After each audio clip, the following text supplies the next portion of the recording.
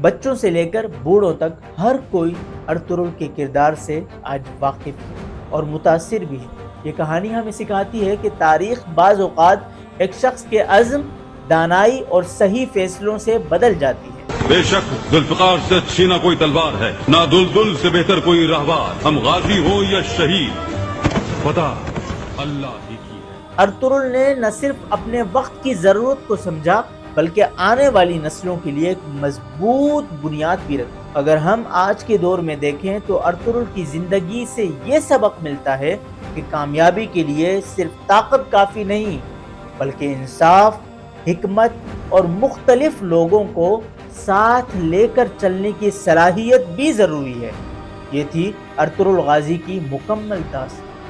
اگر آپ کو یہ تاریخی سفر پسند آیا تو آپ اپنے خیالات کامنٹس میں ضرور شیئر کیجیے اور اس طرح کی مزید انفارمیٹیو اور ریسرچ بیسڈ ویڈیوز کے لیے ہمارے چینل کو سبسکرائب کر لیجیے۔ شکریہ، والسلام علیکم۔